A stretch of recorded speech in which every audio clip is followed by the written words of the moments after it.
It's Friday, Feedback Friday, the feedbackiest day of the week. It's Feedback Friday. This Feedback Friday, yes, Americans, we have no Memorial Day in Canada. We have Victoria Day, which was the week before. So somebody asked about that. The feedback, I'm having to record this on Wednesday again because of time. So not a lot of stuff from Wednesday's video yet, but Mondays, sort of the ongoing discussions. Mondays went better than I expected it to, which is interesting feedback. Maybe having data, and I don't know. What I keep coming back to in terms of responses is that statistics aren't solutions. And talking about statistics is safe because it's purely intellectualized, right? Talking about solutions is harder because certain solutions are going to work for some people, different solutions are going to work for other people. And, whenever we get to government, they want one-size-fits-all solutions that are going to work for everybody, and that's just not how humans work. And so, governments have set up a great system where they have to do nothing because they won't get off their ass until they find a perfect solution. And let's talk about mental health. Let's talk about mental health. Yeah, we can talk about fucking mental health till the cows come home. It doesn't get any better. We need solutions to people's actual problems. Help support this channel. Become a monthly patron. Patreon.com/LeannaK. Or buy a one-time Leanna Care session for someone who can use it but can't afford it. Coffee.com/LeannaK. Thanks very much to the people who gave this week. Greatly appreciated. Yeah. We can talk statistics. We can talk problems. Complaining about problems is safe. And I had an interesting conversation this week about, somebody I was talking to mentioned that the language, some of the discourse in the manosphere is strangely feminine. And I said, I'd adapt that to passive. It's so bad. The reason it sounds feminine is it's a language of victimhood, right? And there's something went wrong somewhere where victimhood, people see this as a desirable state. Like if you're a victim, you matter. And that's not so. But there's just, I don't know, there's something going on with people.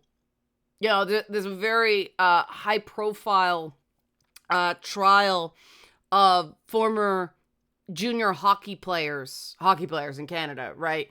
Out in London, Ontario, and they're accused of gang raping this woman. It's a messy case. It is. I've been following it because I follow these cases when I know that no matter what the verdict is, someone's going to be unhappy. And this case got especially messy because there was a jury mistrial the first time. And then they had to dismiss the jury a second time. And what came out is the jury kept complaining about the behavior of defense attorneys. And once apparently defense attorneys were approaching them, or one of the attorneys, I don't remember exactly if it was the Crown or the defense. That's what we call our prosecutors, the Crown in Canada. The second time, the jury thought one of the defense attorneys was laughing at their appearance. And so the defense attorney said, well, they're biased. And now it's a judge-only trial. And it's just been, it hasn't stopped being weird from that point. And if you believe the defendants, and I mean the complainant in the case, the woman who says she was gang raped, she testified, and then she was cross-examined by 5 different teams of defense attorneys. And that's why the judge decided to go just judge-only trial from now on, because they did not want to put that woman through that again. And if you believe the defendants, none of them wanted to have sex with her. There's no denying that sex happened. It's, did they obtain consent for every single act? And when one of them stuck a camera in the woman's face afterwards saying, "Did you consent?" And she said, yes, I consent. I'm so sober right now. Did she actually feel like she could be honest, or did she just want to get out of there?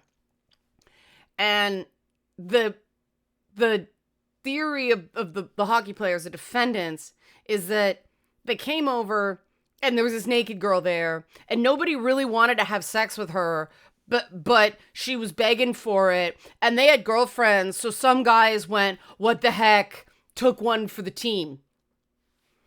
That something being apparently blowjobs and sex in the bathroom and doing the splits on the girl's face. And there was arguing whether the guy was wearing underwear or not when he did that. And that take one for the team mentality with something like that, what chills me is that could be true. And what are we teaching? These guys were 18. Like, there was a whole squabble about whether they're boys or men. And it's one of those things, well, legally they're men. Mentally, let's face it, in a lot of ways, they're still teenage boys.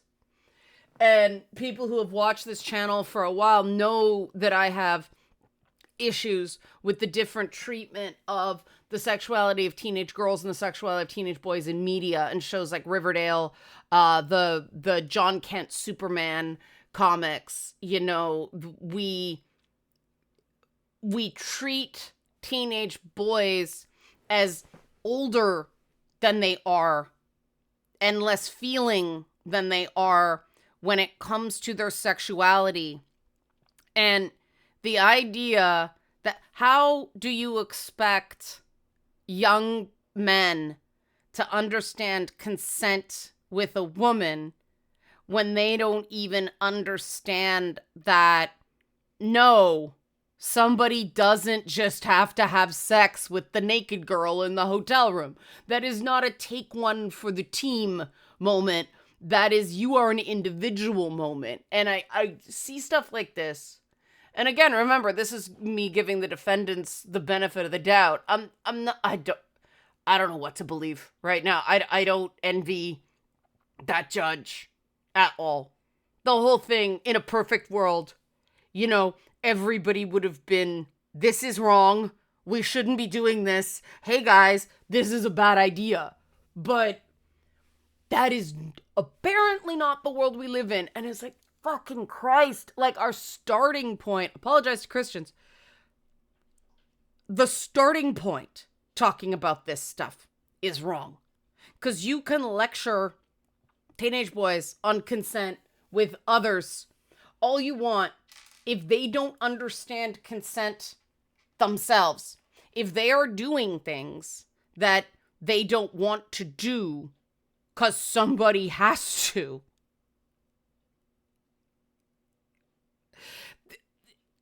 they're not going to be able to empathize with other people enough to understand consent if that is their starting point.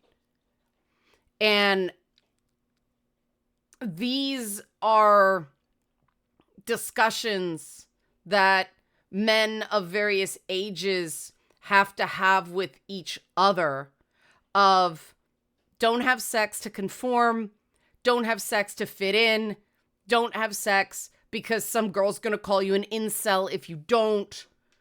We need to change the entire culture around the messages we give young men about this stuff.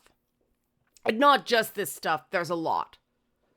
And, you know, there is an element of media not treating the sexuality of teen boys radically differently than the sexuality of teen girls. Like, just because boys are little horn dogs and you know, hormones are going all over the place, that's not the same as the idea that they can just have sex, and there's absolutely no emotional component at all, and they can't bond with other people. Like, some guys will say, oh no, that's true, I was just a horn dog and all I wanted was sex and I didn't give a shit about the woman. And I've had guys say to this, it's like, all right, but that's not everybody. I know a lot of guys that waited because they just couldn't, they needed emotional connection to feel comfortable having sex with someone. And that is a good thing. That is a good thing. But we have so many insults geared towards men surrounding sex, you know, cuck and incel. And I am tired of the, oh no, an incel doesn't mean involuntarily celibate. An incel means, you know, a man who wants to take away a woman's bodily autonomy. The word is incel, which is a short form of involuntarily celibate. If a person will not acknowledge the root of the word, we can't have a...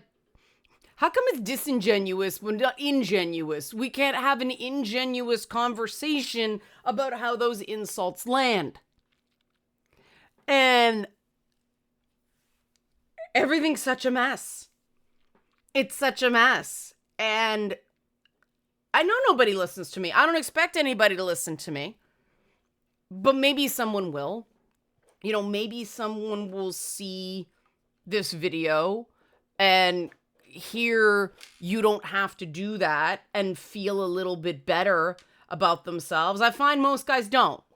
Most guys just dismiss me and, well, yeah, but my opinion, I don't count as a woman the minute anything like this becomes a topic. Is that weird? Yeah, because a lot of the people who are treating me like I'm not a woman for the purposes of the conversation believe there are only two genders. Yes, oh my God, I still talk to people who believe that.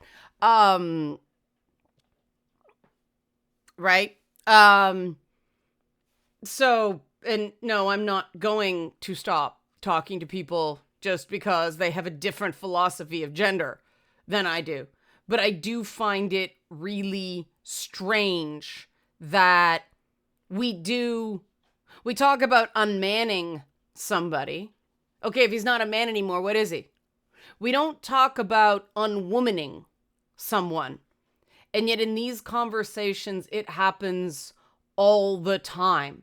Every woman I know expresses frustration that when we say to a guy we care about, look, women aren't interested in these things you think are make or break. They go find a TikTok or they watch Joe Rogan and they believe these guys who are not women over the actual women that are telling them this. Oh, no, you're not normal. This normal thing is another thing we really need to stop. Normal is toxic. Normal is... I have never known normal to do any real good to anybody on an individual level. And yes, we're always going to have norms, right? We're always going to have sort of an Overton window of accepted public behavior that's never going to go away. But that's not the same as needs and wants and fears. And the conversation gets stupid so quickly. I mean, yes, if you go on these incel forums, they are like, oh dear God. And the thing that so many people don't seem to understand is that a huge portion of that stuff is just a giant fucking cope. And it's no different than when women go through an I hate men phase, or, you know, like radical feminism. You read some of that stuff, it's like, yikes. And trust me, the rad femmes who talk a big game about that stuff, they are so secretly invested in men liking them. This is why the lady doth protest too much, methinks. Thank you to Shakespeare. I have never seen a group of people more obsessed with the motivations and opinions of men than radical feminists, and I say that as somebody who used to be one. And part of the reason I got out of those circles is precisely because I couldn't take the obsession with the male gaze. I'm like, I am gonna opt out. I did the TV stuff. Part of the reason I did like sort of sexualized television is a science experiment. Like, let's see what it's like. And hey, surprise, yeah, society treats you like shit when you do that job. People assume that you're stupid and slutty and bitchy and horrible and dishonest and like all this crazy shit because you did a job. And that includes like guys who watch a show. Not all, obviously, probably a minority. But there's this idea that if a woman does that stuff, she has no worth other than as a sex object. And that's the problem right there, not the sexual objectification. It's the virgin whore dichotomy, right? Similarly, you know, we have the virgin man dichotomy.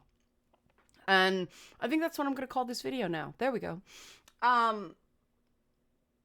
virgin man dichotomy. That's what incel does, right? And there is nothing wrong. Never mind, there's nothing wrong. I say this as somebody who talks to people a lot about video games. Every woman I know who played Dragon Age Origins and found out Alistair was a virgin, we all went, that's amazing. And it really makes the end decision where if you're playing a female warden, you like, I mean, hopefully it wasn't his first experience, but well, if you're a male warden, you can talk him into it too. And like, to me, that's the absolute worst. Like, if you're in a relationship with Alistair and it's either like, oh, you let him have sex with the Claudia Black Witch or he dies. Fuck. Tough call, right? Tough moral decision. But you can play a male warden and choose to have him do it instead of you. And the idea that Alistair's first sexual experience would be coerced. That's some heavy shit, right? And part of what made that game so interesting was that it was very dark fantasy. It was sort of life and death decisions, and it really sat with me of what these are tough calls. You know, these are real stakes. And not like, could you imagine if that character was a woman? I mean, look at Witcher 2, like Vess has to sleep with Hansel so that bad shit doesn't happen to people, and that's treated as rape. Right? Because it is. It's coerced. And she doesn't get to avenge herself, and I still have an issue with that in the game, because that's extra fucked, because you get to sleep with Vess as Geralt because you don't, like, they're their little woman her, and then the game railroads you into their little womaning her. And the fact that it took years of me going and getting fucking stonewalled by CDPR's PR people about it for anybody to go, yeah, that's not cool. There's a real problem. And we just make these assumptions about what men want and what women want. And the minute you do that, you're talking about 50% of the fucking population. You're gonna probably be wrong more often than you're right, because there's more than one option in what people want. You know? So if you go, men want this, you know, and there's 6 options.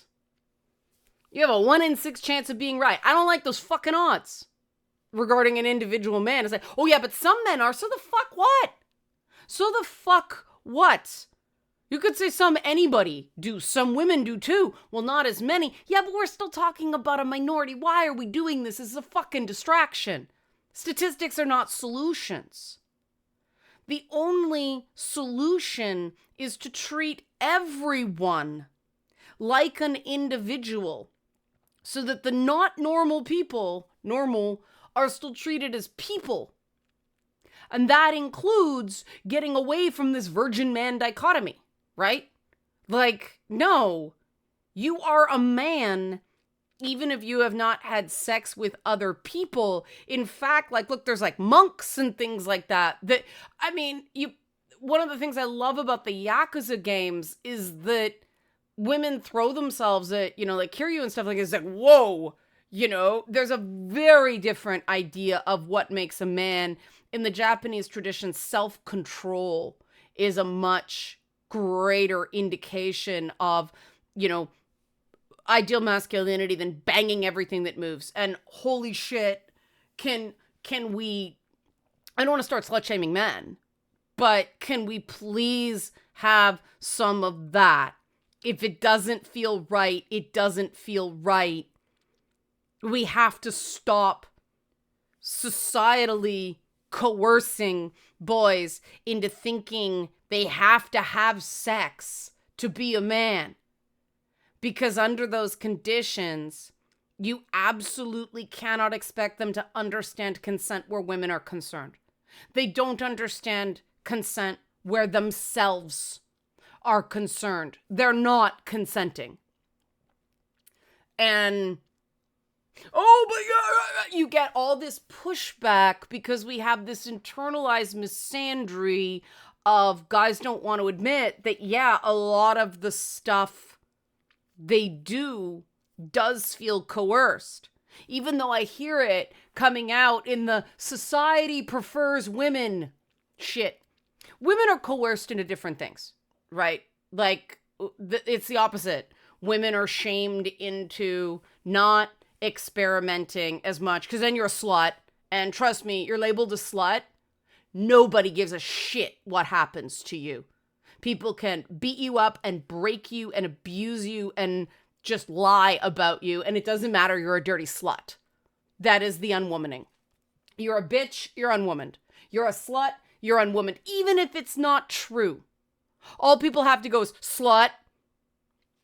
And that's it. And that's why I'm always like, so what? So what? Think I'm a bitch. Think I'm a slut. Think I'm a liar. So what? Don't listen to me, right? I know I'm none of those things. Bitch is very subjective. Slut is very subjective, right? Liar, less so, but I know I'm not. But it's like, holy shit. We gotta stop this. Again, society prefers women who act like women and men who act like men. And what the fuck is that? Well, ladies, don't be a slut. We still live in that world. I don't care what anybody says. And men, you better act. You better go and slut it up or you're an incel. Then fuck that. Fuck that. Fuck that. Let's get off this merry-go-round. Let's focus on people. I have a really good friend who's a youth pastor, and he told me a few times, like, what he sees in his ministry is that these teenagers are having to make big decisions about their bodies and their feelings. And they don't know who they are or what they want.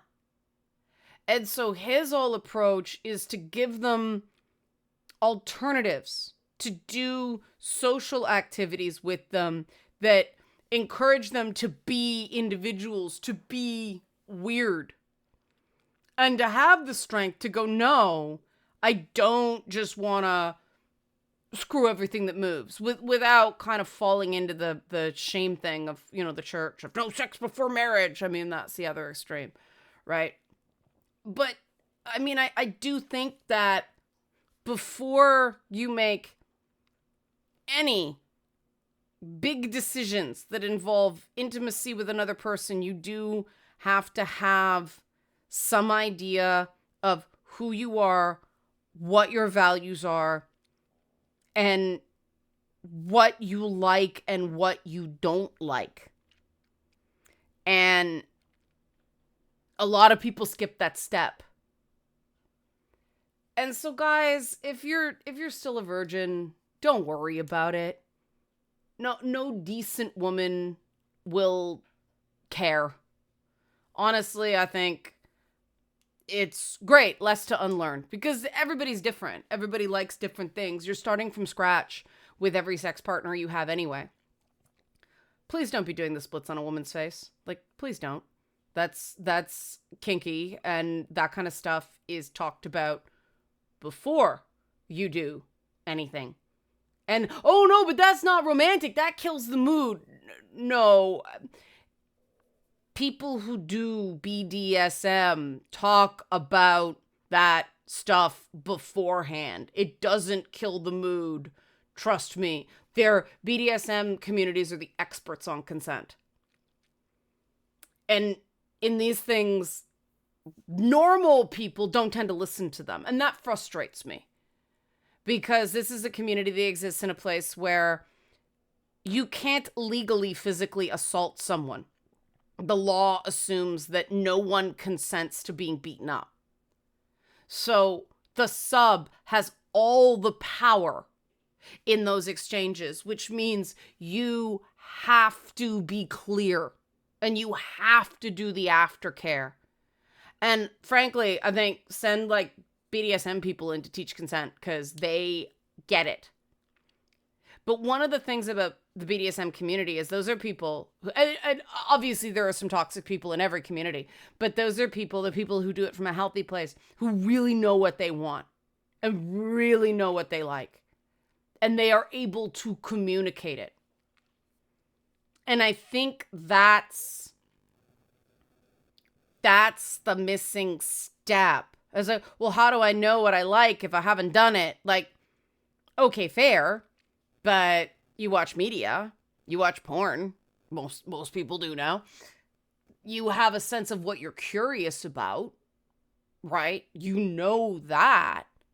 And if it's, if you're like those hockey players who insist, I didn't really want to do it, it was weird, I didn't want to have sex in front of the other guys, don't. When your brain is telling you, when your spirit is telling you, I don't want to do this, don't. Really, don't. Because you're the one that has to live with it. No one else can do that for you. And we're not protecting anybody. This may be where that men and boys are not protected thing is coming from. And the thing is, girls aren't protected either in that case. Girls are just shamed. But holy shit, we can do better by youth than this crap. Help support this channel. Become a monthly patron, patreon.com/LeannaK, or buy a one-time Leanna Care session for someone who uses it but can't afford it. Very, very important. Very, very needed right now. Economic times are weird. Coffee.com/LeannaK. Thanks for watching and have a great weekend.